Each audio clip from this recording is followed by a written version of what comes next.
أعوذ بالله من الشيطان الرجيم بسم الله الرحمن الرحيم والذي أنزل عليك الكتاب منه آيات محكمات هن أم الكتاب وأخر متشابهات فأما الذين في قلوبهم زيغ فيتبعون ما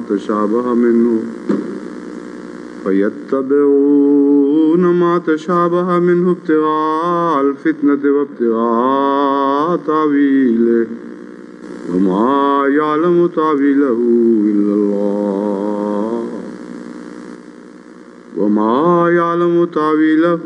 إلا الله والراسخون في العلم يقولون آمنا به كل من عند ربنا وما يذكر إلا أولو الألباب ربنا لا تزغ قلوبنا بعد إذ هديتنا وهب لنا من لدنك رحمة إنك أنت الوهاب ربنا إنك جامع الناس ليوم لا ريب فيه إن الله لا يخلف الميعاد.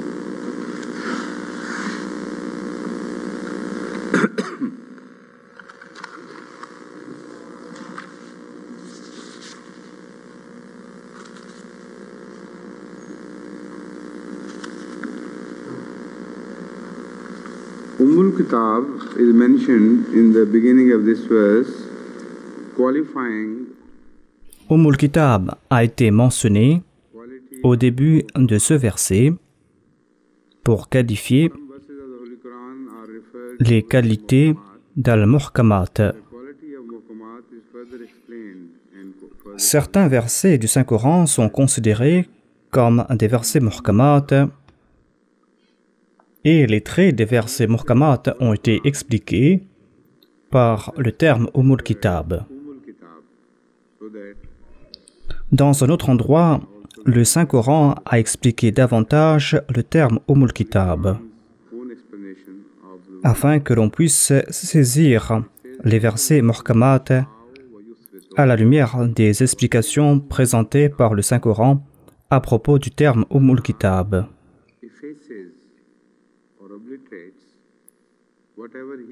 Allah déclare qu'il efface tout ce qu'il veut et Allah maintient certaines choses. Wa indahu ummul kitab, et avec lui se trouve la mère de tous les enseignements, la mère ou la source de tous les enseignements. Ici, en comprenant le terme Ummul Kitab à la lumière de ce verset, nous pouvons aussi comprendre le rôle des Muhkamat. On peut comprendre le rôle des Muhkamat dans le Saint-Coran, ainsi que le rôle des Muhkamat dans les livres précédents, là où les Muhkamat sont apparus dans les Écritures anciennes. Ce verset a une similarité avec un autre verset du Saint-Coran qui parle du même sujet. Ce sujet a été mentionné sous un autre angle et cette similarité vient à l'esprit immédiatement. Et puisque cela va nous faire comprendre davantage ce verset et les versets précédents, je vais citer ce verset en question.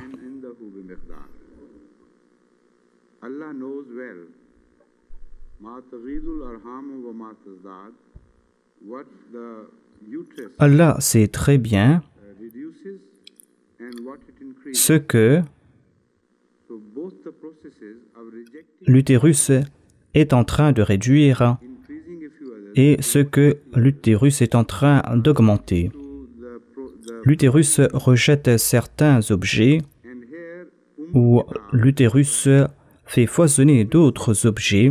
Cela concerne les fonctions de l'utérus.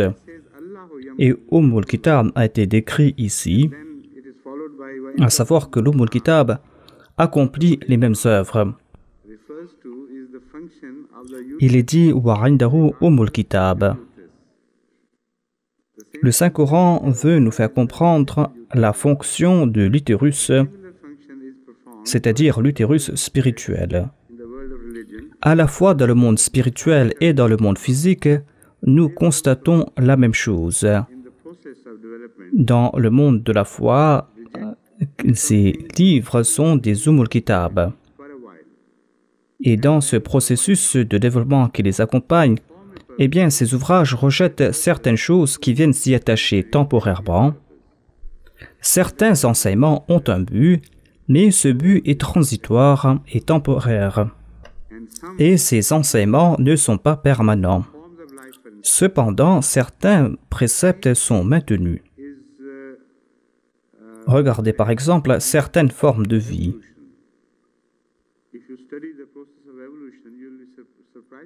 Vous constatez la même chose dans le processus de l'évolution.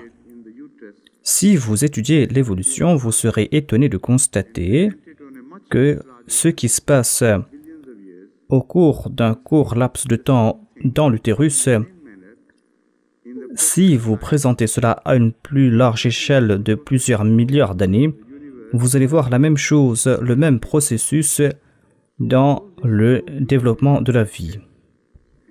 On voit cela aussi dans le processus du développement de l'univers.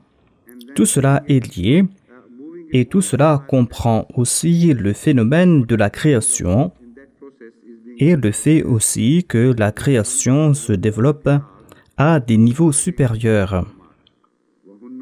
Tout ce qui se passe dans ce processus a été décrit ici et tout cela est inclus dans le terme Kitab concernant les muhkamat. À la lumière de cela, on va comprendre la fonction des muhkamat. Les muhkamat ont un rôle primordial à jouer et cela est similaire à ce qui se passe dans l'utérus. C'est pour cette raison que dans le verset précédent, il est dit « Yusawirukum fil arham ». Allah déclare que je vous façonne différemment dans l'utérus de votre mère.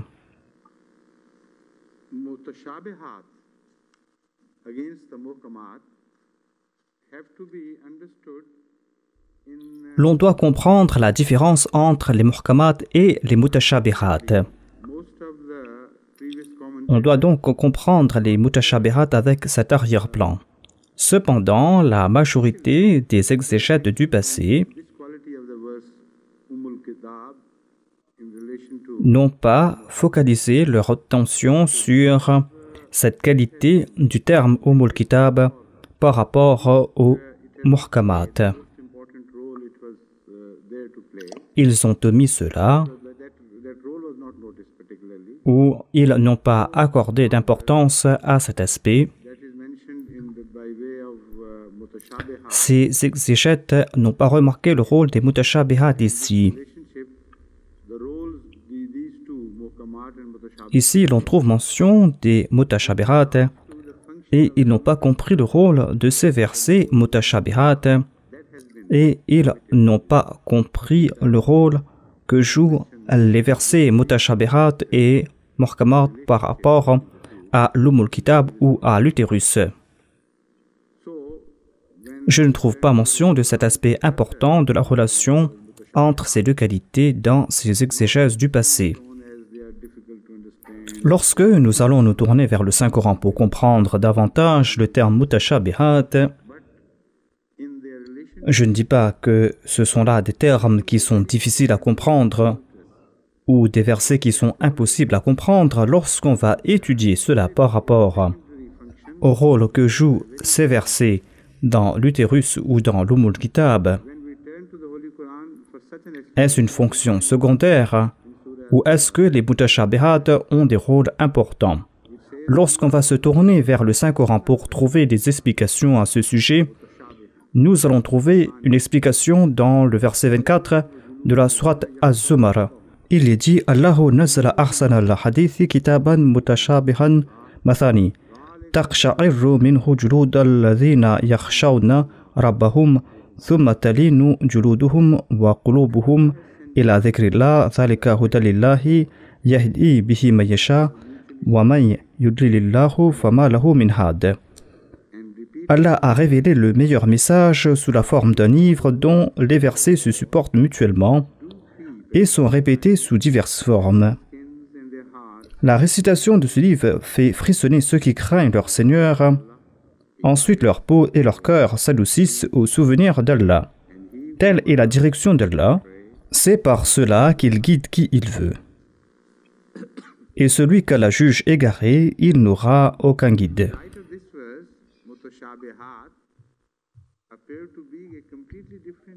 À la lumière de ce verset, les versets mutashabihat apparaissent différents de ces objets qui nous ont été présentés par certains exégètes de l'islam, malheureusement.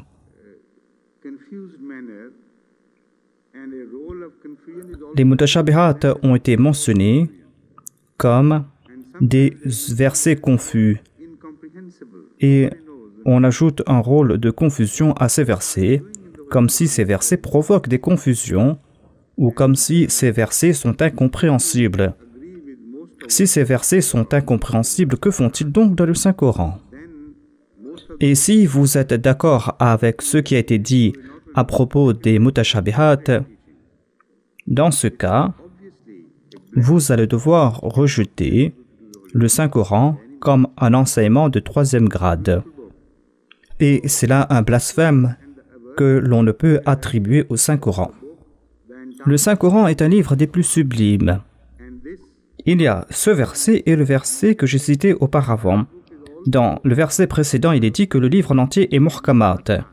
Et dans ce verset, il est dit que le livre en entier est mutashabihat. Cela signifie donc que l'on va devoir juger cet ouvrage sous différents angles. Sous un angle, l'on va constater que ce livre est un livre de versets muhkamat, et sous un autre angle, l'on va constater que cet ouvrage est un ouvrage de mutashabihat. Lorsque vous allez étudier cet ouvrage, vous allez voir sa beauté extrême, car il est dit « Ahsan al-hadithi kitaban mutashabihan ». Ce livre possède une grande beauté, et tout cela est basé sur le fait que ce livre en entier est mutashabihat. Comment peut-on comprendre cela? Comment les mutashabihat embellissent-ils cet ouvrage? On peut comprendre ce rôle si l'on se tourne vers le terme Ummul Kitab, ainsi que la fonction de cette épithète par rapport à la création, ainsi que par rapport à la promotion de la vie, ainsi que par rapport au fait que l'Ummul Kitab pousse la création vers des niveaux des plus élevés. Dans l'utérus, nous constatons qu'il y a une structure de base qui est la muhkamat. Et cette structure de base est gravée dans chaque cellule de la vie. C'est comme un plan qui a été inscrit dans ces cellules et il y a des milliards de messages codés dans ce plan. Voilà le Ummul Kitab qui a été mentionné ici. Pour chaque création d'Allah, il y a un plan de base et ce plan de base se trouve au début de la création. Cependant, ce plan va présenter la création à sa fin. Le plan occupe la position de kun, mais le plan nous présente aussi le futur, c'est-à-dire yakun. Et entre les deux, il y a des étapes dans le développement de la création. Et au cours du développement, vous allez voir ces mutashabihat. Et ces mutashabihat sont essentiels afin de faire développer ces muhkamat. Et ces mutashabihat vont les transformer dans les illustrations finales dans le monde matériel, dans la forme de l'existence visible. Ce qui était invisible naguère et ce qui était inscrit devient visible. Ainsi, Ummul Kitab a ce rôle à jouer et dans la Ummul Kitab, les muhkamat sont les premiers. Les muhkamat sont les plans de l'enseignement en entier. Et ces plans, des fois, sont si subtils et si concentrés qu'il est impossible pour une personne de juger cela sans un microscope. Mais ce microscope est accordé uniquement aux gens qui ont reçu leur vision de la part de Dieu. C'est le microscope des gens pieux, des gens saints. Et vous ne pouvez pas observer tout cela par le biais du microscope. Temporairement, pour voir ce qui se passe sur une toute petite échelle, vous avez accès au microscope.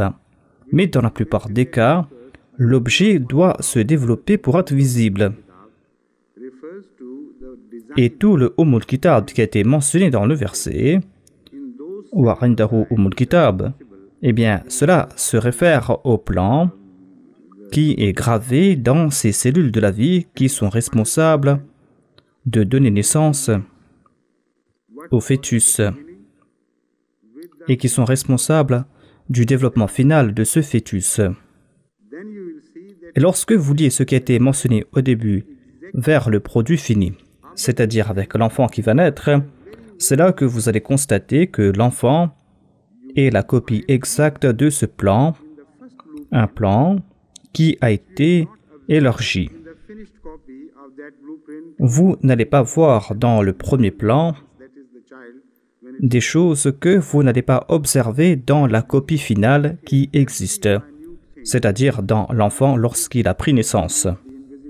Chaque détail, chaque aspect microscopique qui est gravé dans le plan apparaît dans la forme d'un enfant et l'enfant peut être concentré dans cette existence microscopique, c'est-à-dire dans l'existence du sperme. Umm al-Kitab peut signifier entre autres tout le processus qui se passe dans l'utérus et cela peut aussi signifier le fait qu'il dit ce premier plan. Et muhkamat peut signifier aussi la même chose, car muhkamat est qualifié de Umm al-Kitab. Le muhkamat ici va signifier le plan initial concernant les enseignements, que ce soit l'islam, le judaïsme ou le christianisme. Ce plan initial se trouve dans les versets des muhkamat. Et lorsqu'on élargit les muhkamat, le livre tout entier devient muhkamat, car tout ce qui a été mentionné dans le plan initial apparaît dans l'ouvrage. C'est pour cette raison que le livre en entier est qualifié de muhkamat et certains versets sont muhkamat. C'est pour cette raison que sur l'autorité du saint prophète, la sourate Al-Fatiha a été considérée comme Umm al-Kitab ou la mère du livre. Ainsi donc, le Umm al-Kitab, la mère du livre, est muhkamat. La sourate Al-Fatiha est cette mère du livre et le Saint-Coran en entier est Umm al-Kitab. Quelle est la différence entre la sourate Al-Fatiha et le livre en entier? Le livre en entier est Umm al-Kitab. L'enfant en entier est l'image complète et l'élargissement de ce plan initial qui est la mère. Mais ce plan contient tout ce que l'enfant possède.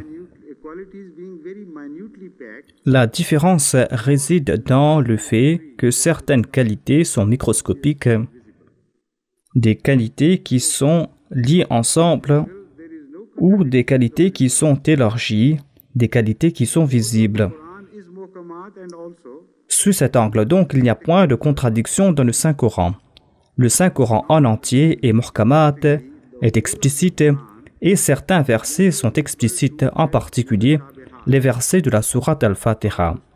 Le Saint-Coran en entier est considéré comme mutashabihat, c'est-à-dire comme des versets sujets à interprétation. Le Saint-Coran en entier est sujet à interprétation ou mutashabihat, et on peut comprendre cela grâce à certains versets que j'ai cités auparavant.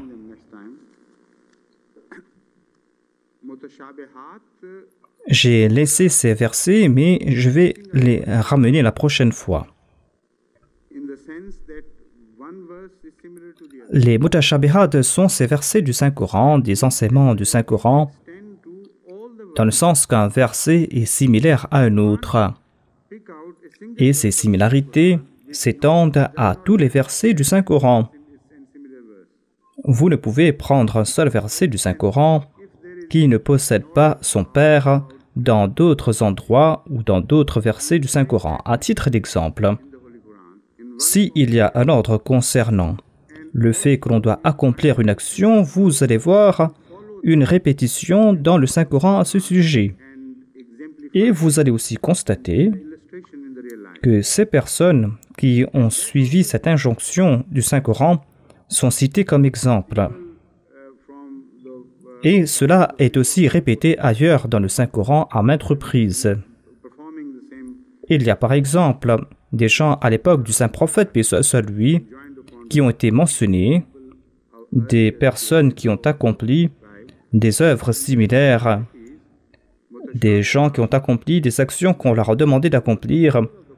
Et il est aussi dit que les gens du passé ont accompli les mêmes actions et les mutashabihat s'appliquent au Saint-Coran en entier. Sous cet angle donc, le Saint-Coran en entier est un livre de mutashabihat. La sourate Al-Fatiha est considérée comme mutashabihat aussi, car le verset que je viens de citer, Allahu nazala ahsan al-hadithi kitaban mutashabihan mathaniya taqsha'irru minhu al-juludu alladhina, eh bien ce verset se réfère à la sourate Al-Fatiha et je vais ici citer certains exégètes. Je vais citer en premier lieu le saint prophète Mohammed, paix soit sur lui, qui nous fait comprendre que Mathani signifie la sourate Al-Fatiha, c'est-à-dire les versets qui sont répétés. Ces versets qui sont répétés sont les versets de la sourate Al-Fatiha et ce sont aussi les plus beaux des versets. Mutashabihan signifie cet embellissement de ces versets. Comment cela se fait-il? Nous allons nous tourner vers cette explication après par rapport à ce qui se passe dans l'utérus. Il est dit ici que les qualités des mutashabihat sont excellentes et ce sont des qualités pénétrantes. Il est dit taqsha'irru minhu juludul ladhina yakhshawna rabbahum. Ceux qui écoutent ces versets mutashabihat frissonnent.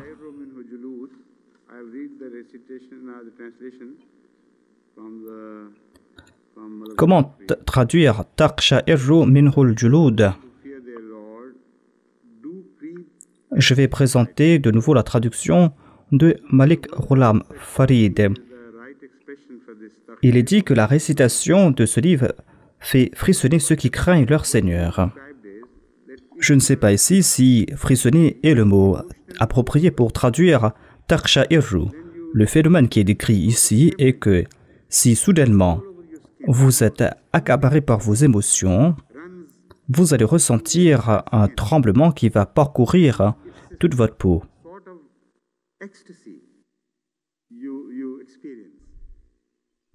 Et cela est une sorte d'extase que vous allez expériencer. Cette extase est visible en raison de ces vagues qui parcourent votre peau, comme si votre peau est la surface de vos émotions. Voilà l'image qui est décrite ici par le Saint-Coran lorsque le Saint-Coran déclare « Taqsha'irru minhu juludul ladhina yakhshawna rabbahum » Thumma talinu juluduhum. La première emphase dans cette description est sur cette crainte qu'ils ressentent. Ces versets inspirent la crainte. La crainte n'est pas le terme approprié par rapport à ce contexte. Je ne suis pas d'accord que c'est la crainte qui provoque ces frissons. C'est l'admiration pour leur Seigneur qui provoque ces vagues d'émotions qui parcourent leur peau. Car la crainte ne provoque pas l'amour. Mais avec l'admiration, par contre, des fois, on est complètement accaparé par la beauté et par la beauté que vous nourrissez pour cet objet. Et lorsque vous regardez une scène féerique de l'Himalaya, par exemple, lorsque vous regardez cette montagne immense, la première réaction est une réaction d'admiration. Vous êtes réduit à néant face à sa présence. Et c'est là que votre cœur s'emplit de beauté. Et c'est là que vous passez par ce processus où votre cœur se fond. Et vous passez par cet amour fluide. Voilà ce qui est décrit dans ce verset où il dit « Thumma talinu juluduhum wa qulubuhum ila dhikrillah » Ensuite, non seulement que la surface de leur peau passe par cette expérience où tout fond, mais cette expérience commence à accaparer leur cœur. Et ensuite, ils commencent à réaliser ce qui est en train de se passer. La première expression est superficielle. Cependant, cet état n'est plus superficiel. Cette expression commence à s'ancrer dans le cœur. Et c'est là que ces personnes éprouvent de l'amour pour Dieu, c'est là que ces personnes louent Dieu, et c'est là que ces personnes se souviennent de Dieu, comme les gens ordinaires ne le font pas. Voilà comment Allah est aimé, c'est-à-dire de la manière la plus profonde.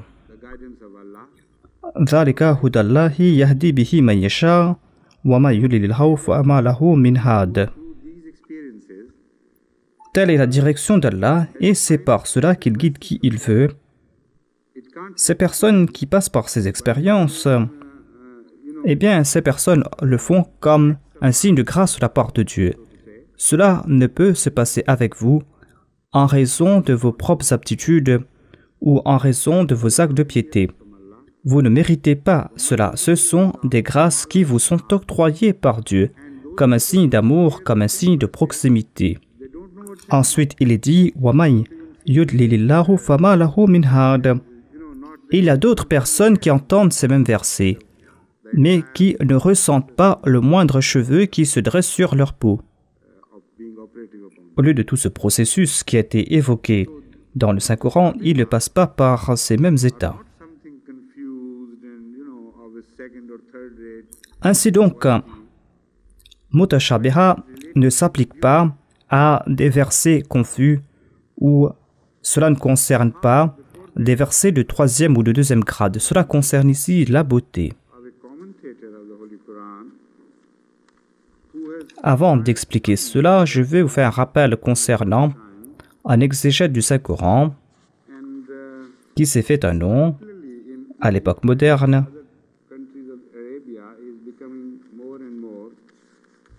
Il s'est fait une grande renommée en Égypte et en Arabie. Et il devient de plus en plus populaire. C'est Maulana Abdul Ala Maududi.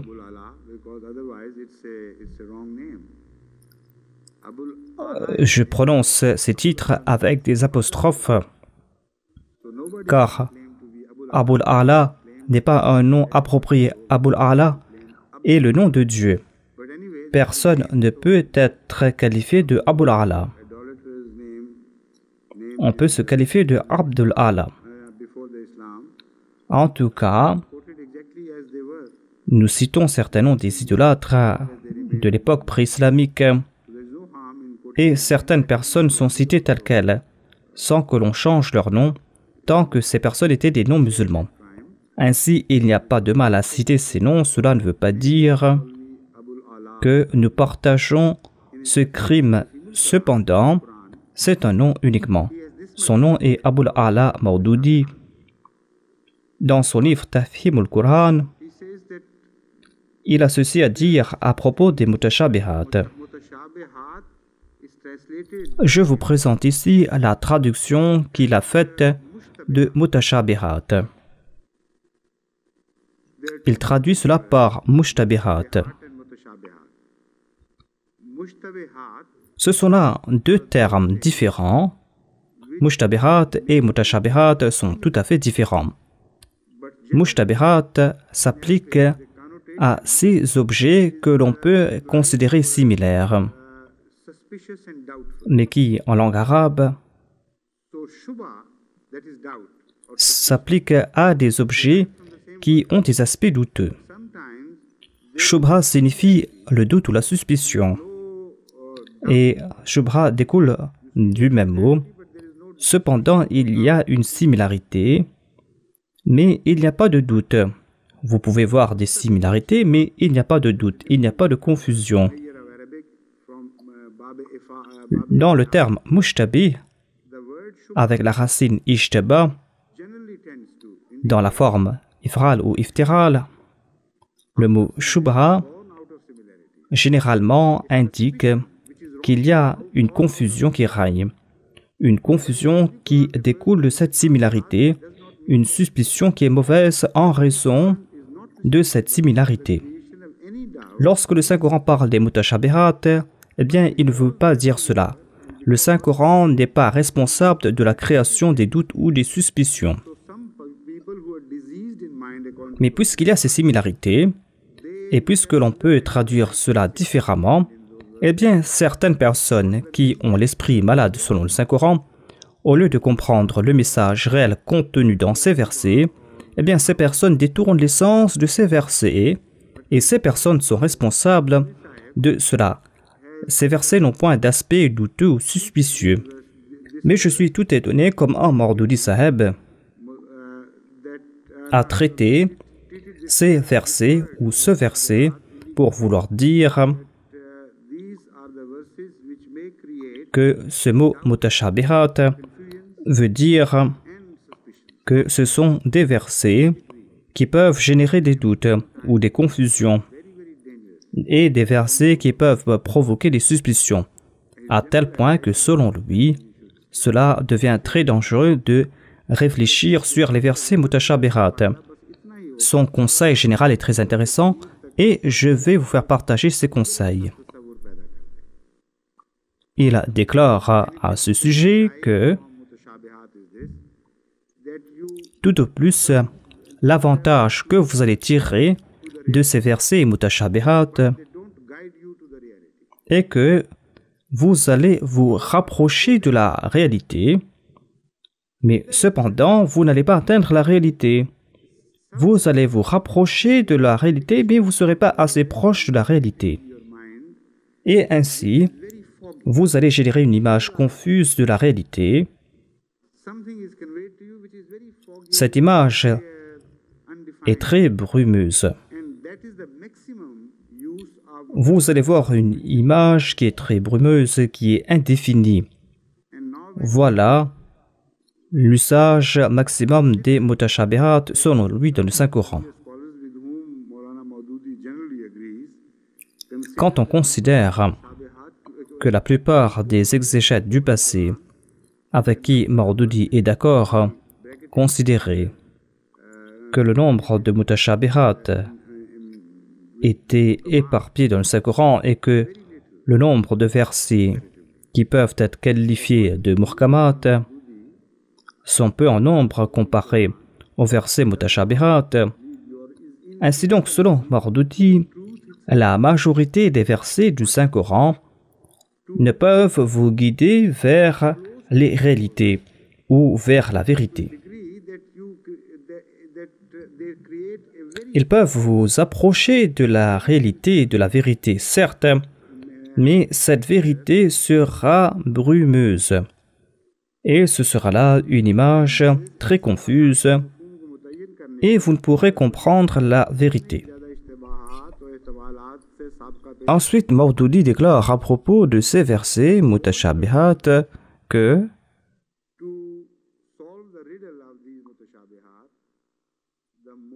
autant vous tenterez de résoudre l'énigme des mutashabihat, autant vous serez confus.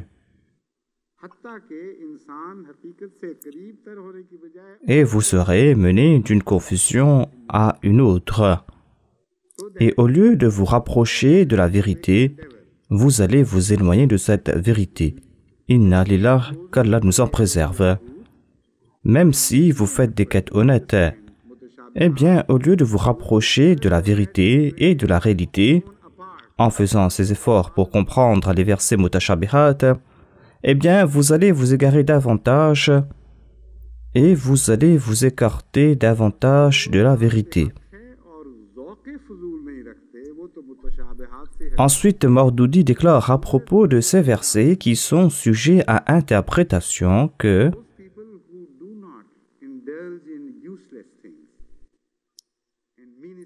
ces personnes qui ne s'empêtrent pas dans ces discussions inutiles et qui n'ont pas cette prédisposition pour réfléchir sur les aspects insignifiants, eh bien, se détournent de tels aspects, de tels versets sujets à interprétation. Ils vont dire que nous avons une impression brumeuse et cela suffit pour nous.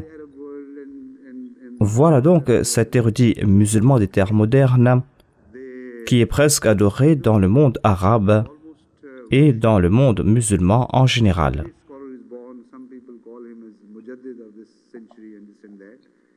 Ils disent que cet très grand érudit est aussi un mujaddid de ce siècle.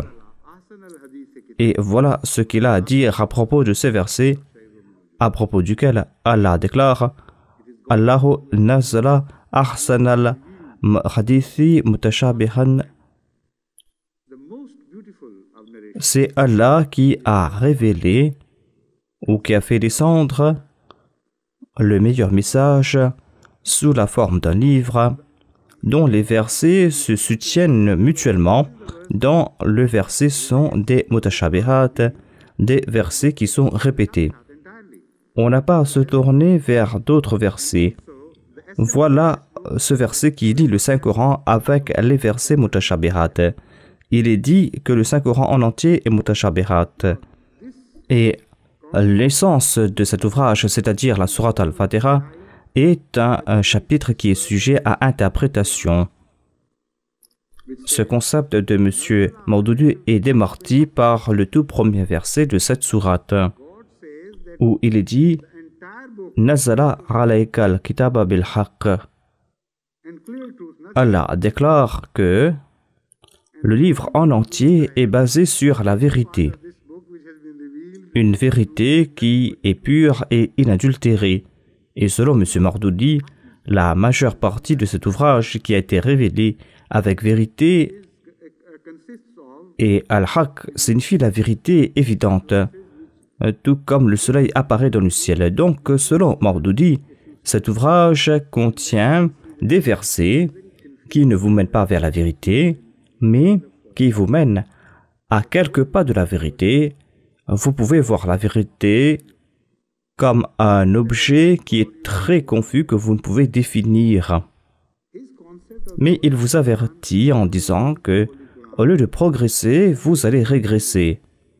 Son concept du Saint-Coran est le fait de voyager dans le Saint-Coran, et cela ressemble à une histoire où il est dit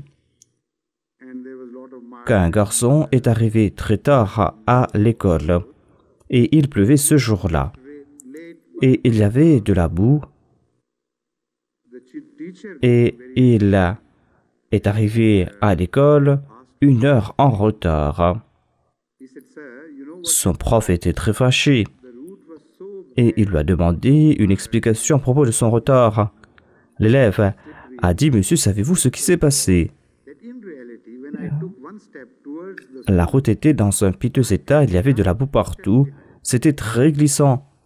Et quand je faisais un pas pour venir vers l'école, je suis retourné 2 pas en arrière.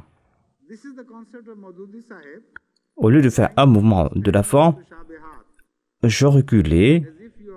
Voilà donc le concept de M. Maududi qui essaie de comprendre ces versets sujets à interprétation ou mutashabihat.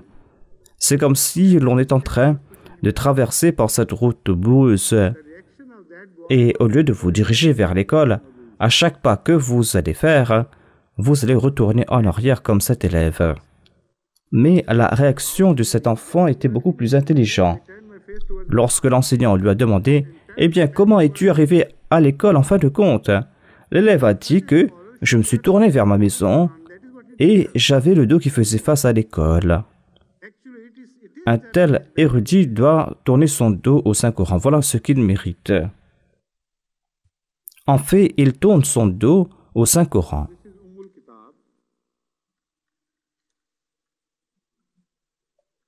Voilà donc Umm al-Kitab.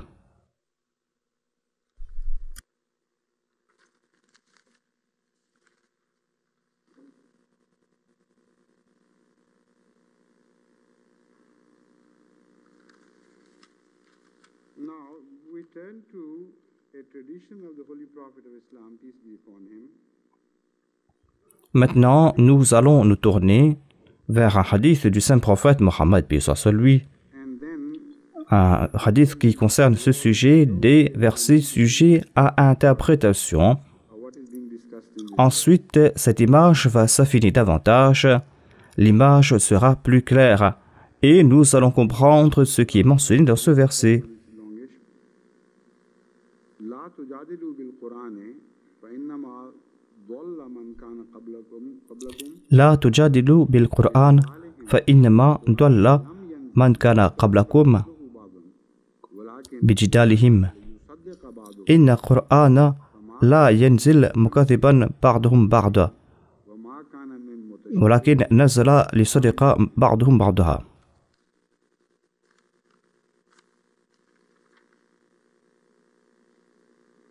In another verse, which is related to the same subject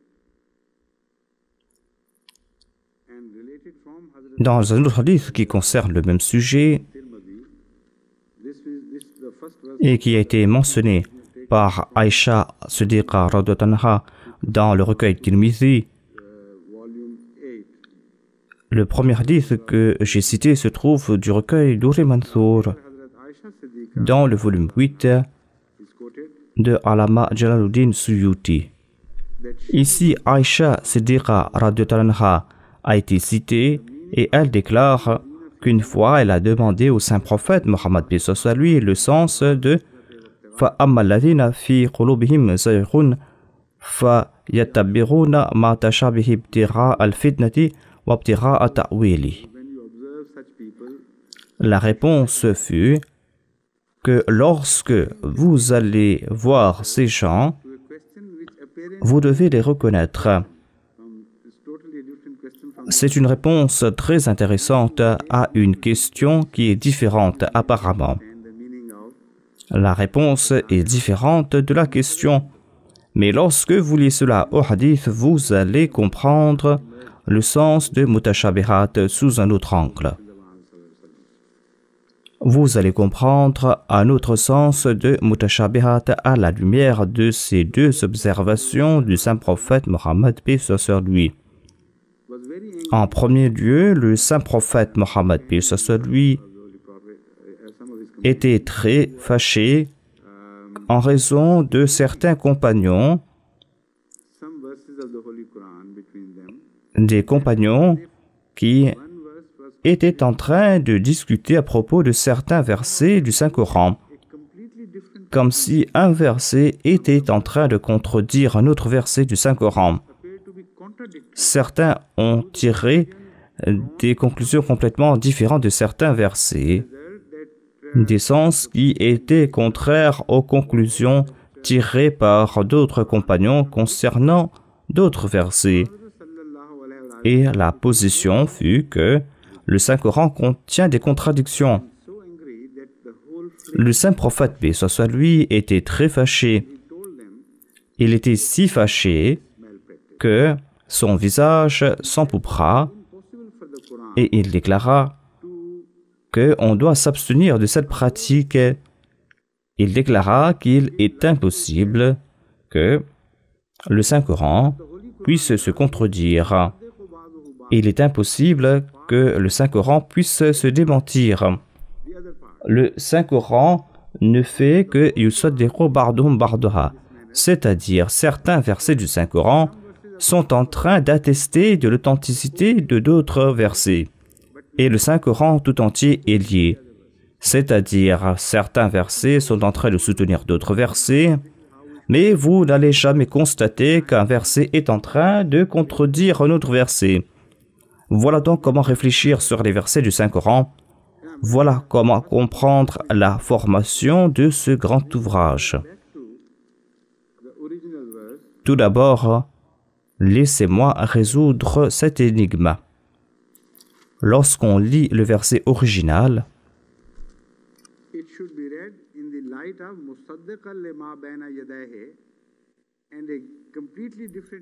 ce verset doit être lu à la lumière de Musaddiqal ma bayna yadayhi et vous allez comprendre un autre sens de bayna yadayhi. Bayna yadayhi ne signifie pas les enseignements précédents, mais les enseignements que nous avons là devant nous. Musaddiqal lima bayna yadayhi signifie qu'il n'y a pas de contradiction dans le Saint-Coran. Le Saint-Coran atteste et authentifie d'autres versets du Coran, de sorte qu'un verset est en train de soutenir un autre verset et ainsi de suite. C'est la première fois que j'ai lu ce sens dans un hadith du saint prophète paix soit lui. Je n'avais pas réfléchi en ce sens auparavant et c'est pour cette raison que nous devons accorder une grande importance à certaines remarques du saint prophète Mohammed paix soit lui qui d'apparence semblent insignifiantes. Mais ces remarques sont ancrées dans des versets du Saint-Coran. Voilà donc un autre sens de Musaddiqal lima bayna yadayhi.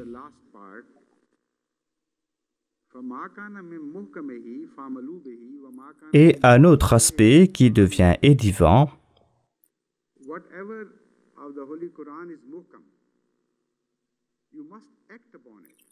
vous devez agir selon les injonctions du Saint-Coran qui sont muhkam, qui sont clairs et évidents. Cela veut dire que ces versets évidents du Saint-Coran sont ces versets essentiels, ces versets fondamentaux concernant votre vie, c'est-à-dire les interdictions et les injonctions. Cela concerne la structure même de l'âme qui est divisée en ses parties différentes. À titre d'exemple, il y a les muscles, les nerfs, les os, et il y a certaines interdictions et certaines injonctions concernant ces membres du corps. Certains membres ont été créés afin de promouvoir certains mouvements ou certaines fonctions. Voilà donc comment étudier toute l'anatomie de l'homme. Dans le mouvement du coude, par exemple, il y a deux types d'os qui sont concernés. Il y a certains os qui facilitent ce mouvement de l'avant et il y a certains os qui arrêtent le mouvement. Et de même, dans les muscles que nous avons dans l'avant-bras et autour de cette partie du corps, vous allez constater deux types de muscles. Certains muscles qui vont aider cette contraction et d'autres muscles qui sont complètement différents des muscles qui empêchent le mouvement. De même, dans le Saint-Coran, nous allons constater ces deux parties dans les versets muhkamat. Nous allons voir des prescriptions et les interdictions. Ainsi, ces injonctions sont très claires.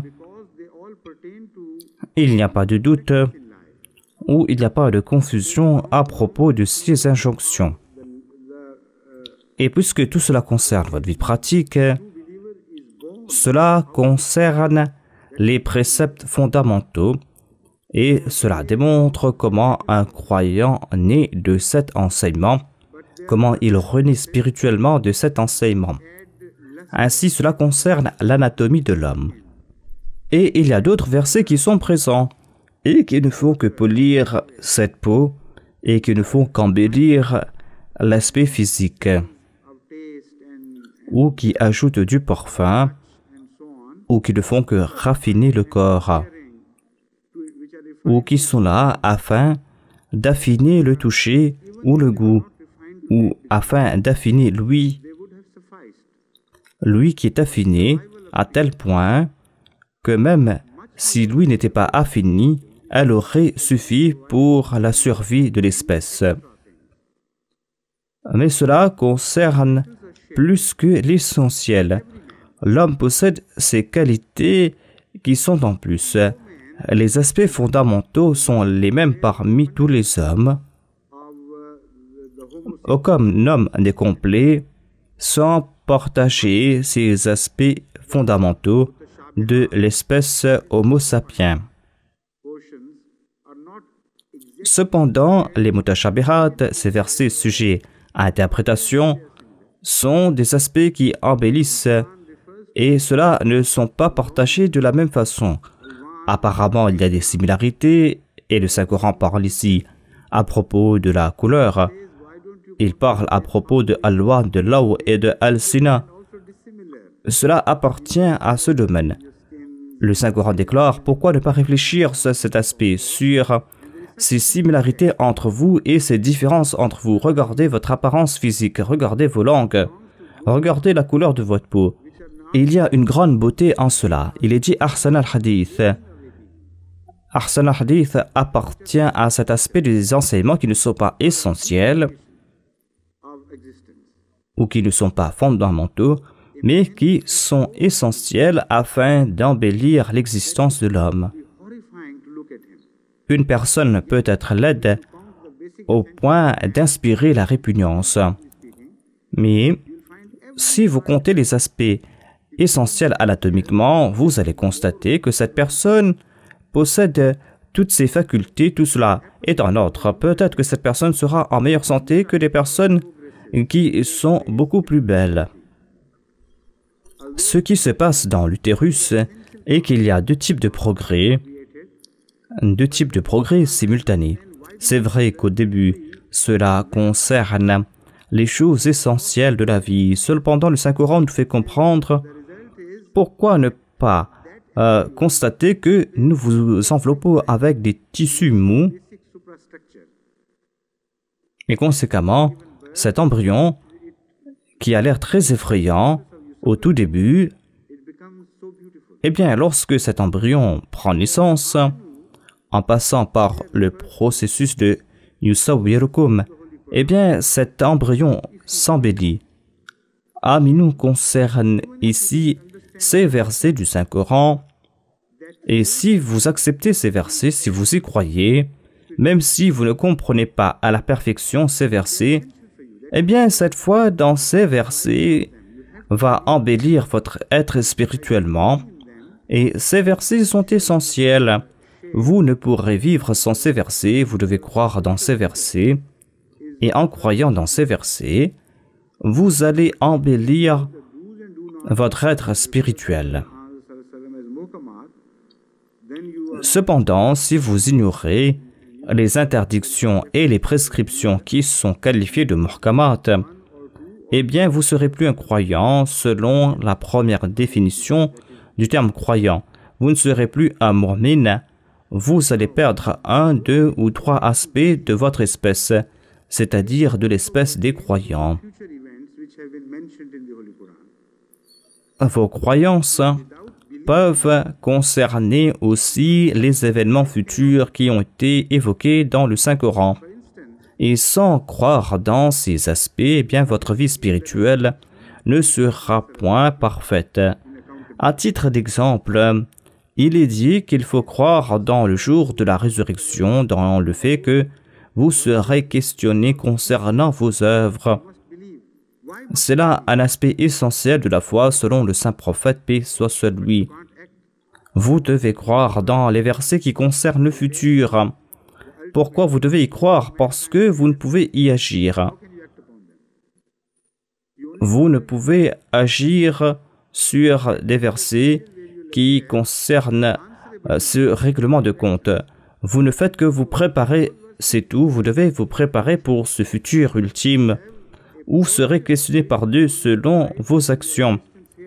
Ces versets qui concernent le futur agissent sur votre vie et sur votre existence. ici-bas, à présent. Et bon nombre de versets qui sont qualifiés de mutashabihat concernent des prophéties qui concernent le futur.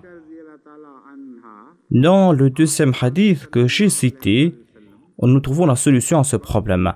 Aïcha Siddiqa radhiyallahu anha a demandé au saint prophète, paix soit sur lui, concernant ces personnes qui ont l'esprit tordu, des personnes, et à ce sujet, Aïcha a demandé que signifie ce verset en parlant de ces personnes qui ont l'esprit tordu. Ces personnes qui suivent ces versets qui sont sujets à interprétation.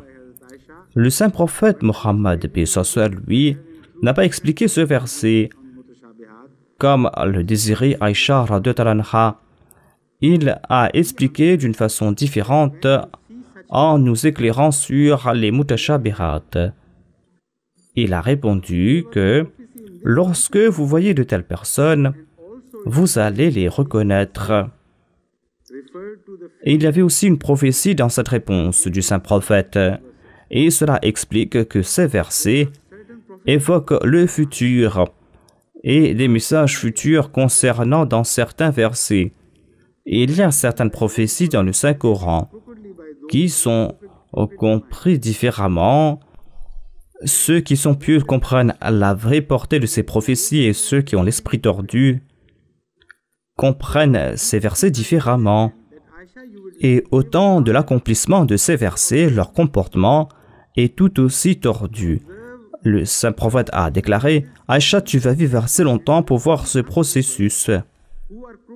Tu vas constater comment ces versets vont s'appliquer et tu vas constater que certaines personnes ont été mentionnées dans ces versets. Tu vas les reconnaître. » Et c'était là un avertissement de sa part. Tu vas vivre assez longtemps, Aïcha, pour voir ces dissensions, le fait que les musulmans vont s'entretuer et ils vont se battre entre eux en se basant sur le Saint-Coran, alors que ces personnes ont été mentionnées dans ces versets. Étant donné que certains ont l'esprit tordu, c'est pour cette raison qu'ils vont transformer le Saint-Coran en un livre tordu. Lorsque tu verras ces personnes, tu dois les reconnaître et tu ne dois pas te comporter contre eux. Voilà le style du saint prophète Mohammed, paix soit sur lui. C'était un très grand prophète, un prophète sublime, et il possédait toutes les beautés du Saint-Coran en sa personne. Mais malheureusement, ces paroles sont traitées avec peu de respect par certains de ses adeptes. Et au lieu de comprendre la portée réelle des préceptes du Saint-Coran par l'entremise du saint prophète Mohammed, paix soit sur lui, et par l'entremise de ses observations, eh bien, ces personnes commencent à s'entretuer en se basant sur ces versets et en se basant sur ces hadiths et transforment ces hadiths en hadiths qui sont sujets à interprétation, alors que ce sont des versets très clairs. Muhkamat et mutashabihat sont deux aspects du Saint-Coran et cela concerne aussi deux aspects des paroles du saint prophète, paix soit sur lui. Ce sont là deux aspects des mêmes versets et ce sont là aussi deux aspects des versets différents. Donc on doit comprendre cela à la lumière de ce sens qui est beaucoup plus élargi, à savoir qu'il y a certains versets qui sont muhkamat et d'autres qui sont mutashabihat, et tous ces versets sous un angle deviennent muhkamat et sous un autre angle, ces versets sont sujets à interprétation.